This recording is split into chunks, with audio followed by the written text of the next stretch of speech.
A good writer must also be a good reader. So, fellow writers, what are you reading these days, and what lessons can you apply from it to your own writing? Happy Friday! It's Sam with another Friday video for you. I'm just gonna do a quick review of one of my latest book reads, and hopefully get one or two applications out of there from our writing processes. To our writing processes also. Won't keep this super long because one, I'm trying to do shorter videos most of the time anyway, and two, I was feeling a little under the weather today. I actually ended up taking a half day from work, so I'll just do a short video. But I wanted to tell you about my latest fiction read, and here it is. I was excited for this one. It's a Star Wars book, another Star Wars book. This is a big, thick one. It's called Shadow of the Sith by Adam and Christopher. It just came out this past year. It's a newish one.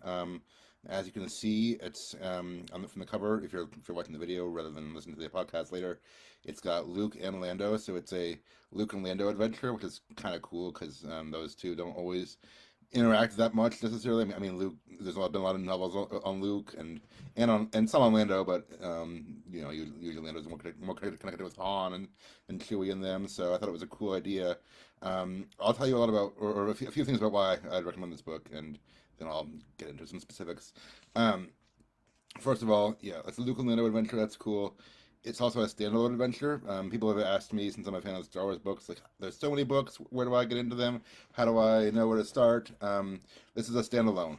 It's a one-off, at least so far. I don't think he's going to do a sequel to it. I don't know. But it doesn't seem like that kind of book to me. I actually, on my blog a while back, which I don't use as consistently as I used to, but my WordPress blog, I wrote up a list of recommendations for people who want to get into the Star Wars books, and it kind of depends on what you're looking for and what era of the what era of the timeline and what characters you want to focus on, because there's so many out there.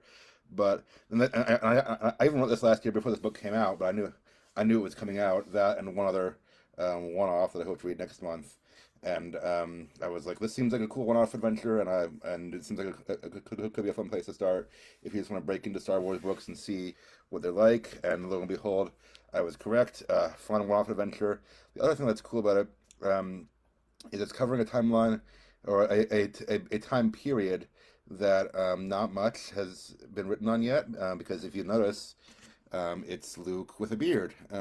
So it's Luke as he appears in the sequel trilogy. Um, this book takes place about halfway between Return of the Jedi and the sequel trilogy. It's about, like, let's see, I think they said it was 17 years after the fall of the Empire, which is Return of the Jedi. So it's like, and the sequel movies are 30 something years after that. So it's about partway through. So that's cool because we haven't had as much written on yet. It fills in some of those gaps. I'll tell you about another gap it fills in. This will be minor spoilers, but it's honestly it's in the cover flap summary, so I don't think it's too bad. This deals with the story of Rey and her parents. Okay, if you've watched the sequel movies, and I know a lot of people didn't like them overall. I enjoyed each one of them, but I think they had some problems too. Definitely, the story wasn't as unified as it could have been. So I think this author, I didn't, ask him specifically what his motivations were for writing this book, but I think he's kind of trying to fill in those gaps because it just came out this year or last year, 2022. It's been 3 years since Rise of Skywalker already. So if I spoil that one for you, it's your own fault. But yeah, I think he's trying to fill in some of those gaps. So Rey, as we now know, the new Jedi, the next Jedi who Luke chose and Luke trained and stuff. Um, we now know Rey is the granddaughter of Emperor Palpatine, according to Episode 9. And we don't know much about his son, who, the link in there. I guess the link between Palpatine and Rey. This book tells us about him. So part of the plot is about um, her parents are named Dathan and Miramir, and Dathan is Palpatine's son, and actually it's implied he's a clone rather than a son, kind of like Boba Fett, but it doesn't go into that too much. But either way, he definitely has his own personality and his own feelings and stuff because he doesn't want to follow in his father's footsteps. He's trying to run away. Well, by this point the Emperor's dead, but still, he's he's trying to protect he has a family, and he wants to protect his family, and keep them away from the Sith and all that stuff. Um, so it says Rey is about 6 years old at this point. So part of the story is, or a big part of the story is, her parents are trying to find a safe place for her when she's 6 years old, but there are people hunting her because they know she's special in the Force and stuff. There's a Sith Lord, or at least a wannabe Sith Lord. I'm never sure how that works anymore with there only being two Sith. I'm not quite sure how that works, but there are like Sith acolytes and Sith wannabes and stuff like that. Anyway, the villain is named Ochia Bestoon, or one of the main villains, and he's hunting Rey, and the parents are trying to keep her away from him. And Luke and Lando hear about it and get involved and try to help keep the family safe. So it's a cool adventure of one, that helps fill in some of the gaps in the movie and tell us how Rey got to where she is. And two, I just always like. I like a one-off adventure anyway, but like, I, I feel like any story where someone innocent is being hunted and the good guys are trying to protect that person. I don't know, that's always a compelling plot to me. Like Doctor Strange Multiverse of Madness was one of the most recent examples that came to mind. I know it's not super original. It's not the first one that's ever happened, but I was like, this is a cool plot. We have a clear good guy and bad guy, and a clear crisis, and I like to see what happens in that plot. So yeah, it's a cool story.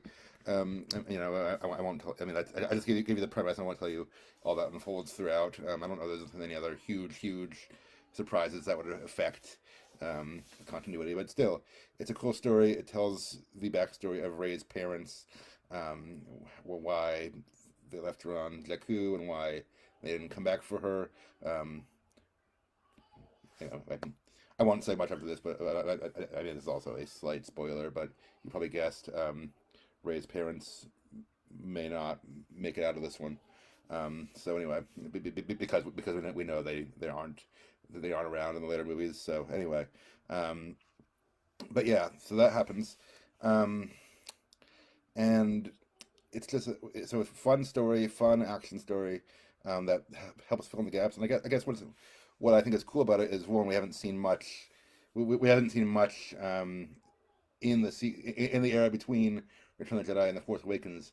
I mean, Mandalorian takes place a few years after Return of the Jedi, but like, 15-ish years down the road, 17, 20 years, we haven't seen much in that era. So this is a book that spans that era and it shows us some of where those characters are, and it also sets things up well, I think, for the sequel trilogy.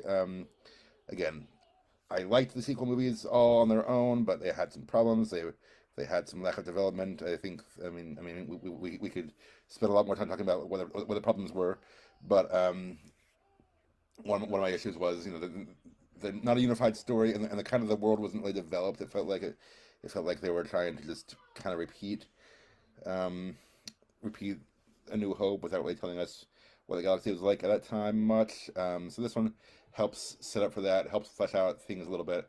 I'd say it fills in at least some of the gaps that were left by the sequel trilogy. I mean, maybe not all of them, but some of them. And yes, it'd be best if those gaps didn't need to be filled in by a book at all. It'd be best if you could watch three movies and enjoy them without having to do homework, reading an extra book. Um, but we live in a world where movies aren't perfect, and that's what we got.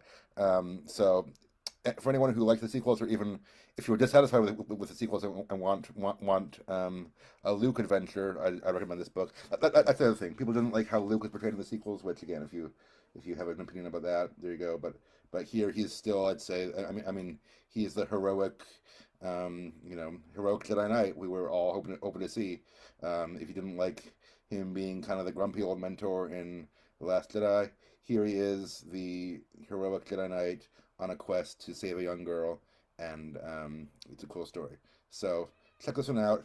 I guess the only application I'd say is like, you know, if you have a universe where you're able to write a prequel to fill in the gaps, or you have to write a prequel to fill in the gaps. I mean, go for it. I mean, I guess most of us, you know, don't yet have a franchise that's as big as Star Wars, where there's all these different installments that kind of go at different times. But if you get to that point and you need to write a backstory to explain something, and you're able to, go for it. I mean, even if it's never published, that can be a good way to help you know what's going on in your world, or just as a creative exercise for maybe one of your franchises, or one of your favorite fandoms that's not even if it's not your writing, like Marvel or Star Wars or whatever. Um, I'd say a good exercise could be find a gap or a plot hole and write a story, even if it's a short story. Write a fan fiction story to fill in that plot hole somehow. That either goes back and explains things or goes forward and explains things. I don't know, but I'm guessing. I mean, I didn't talk to the author. Maybe, I mean, maybe I can find him on social media. I don't know, but I'm guessing he wrote the story kind of to fill in those gaps. And I mean, I know it'd be better if they didn't need to be filled in at all. But I think it was a good story for that. So your challenge, either in your own universe or in another universe that you're a fan of, write a story to fill in the gaps. Find a gap, then write a story about it to fill it in and see where that takes you and see what it lets you do with your characters. So anyway, also if you enjoy this kind of thing, go read Star Wars: Shadow of the Sith by Adam Christopher. It was a good read. In the meantime, happy weekend, happy writing, and I will see you guys next time. Thanks for watching.